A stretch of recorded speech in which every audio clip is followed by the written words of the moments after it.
बिस्मिल्लाहिर्रहमानिर्रहीम। अस्सलामुअलैकुम। इल्मी room YouTube channel में खुश आमदीद।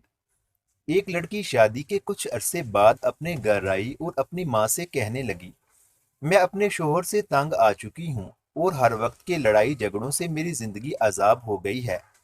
जी में आता है मैं उसे जान से मार दूं, लेकिन कानून की गिरफ्त से डर जाती हूँ। अम्मा बताएं मैं अब क्या करूं। माँ ने कहा कि बेटी, अगर इतनी ही तंग आ गई हो तो शोहर को जहर देकर मार दो। मेरे पास एक ऐसा जहर है जो आहिस्ता आहिस्ता असर करता है, वो उसे खिला देना। लेकिन बेटी, एक बात याद रखना, सारा खानदान जानता है और उसके घर वाले भी जानते हैं कि तुम्हारी शोहर से नहीं बनती, तो शक तो फिर भी तुम पर ही जाएगा। लड़की कहने लगी, तो अम्मा फिर मैं ऐसा क्या करूं कि मेरी जान छूट जाए।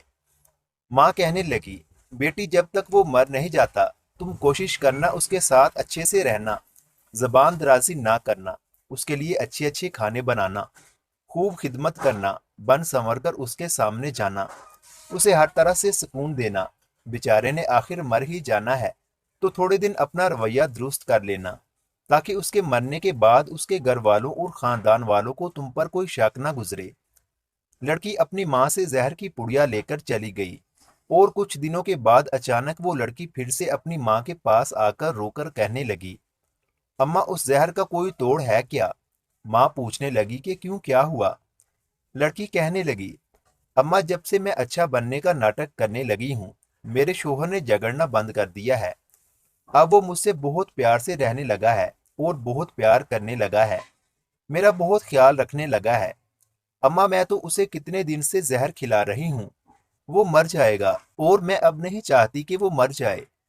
अम्मा कुछ करो, अब वो नहीं, मैं उसके बगैर मर जाऊंगी। माँ ने प्यार से अपनी बेटी को थपकी लगाई और कहा, बेटी, वो जहर नहीं, हाजमे का चूरन था। असल जहर तो तुम में था, तुम्हारी जुबान में था, तुम्हारे अंदाज में था, जो तुमने बदला और सब कुछ ठीक हो गया। रिश्तों में हाजमे का चूरन मिलाते हैं, जहर नहीं। क्योंकि जब तुम्हारी जबान, तुम्हारे अल्फाज, तुम्हारे अंदाज मर्द के लिए जहर होंगे तो वो तुम्हें जीने नहीं देगा। लेकिन अगर तुम ये सब बदल लोगी तो वही मर्द तुम्हें कभी मरने नहीं देगा और तुम्हारा बहुत ज्यादा ख्याल रखेगा। और अगर तुम अपने शोहर को इज्जत दोगी तो वो तुम्हें दोगुना ज्यादा इज्जत देगा। मजीद इस तरह की अच्छी अच्छी और सबक आमोज कहानियाँ सुनने के लिए हमारे यूट्यूब चैनल इल्मी रूम को सब्सक्राइब लाजमी करें। मिलते हैं अगली वीडियो में।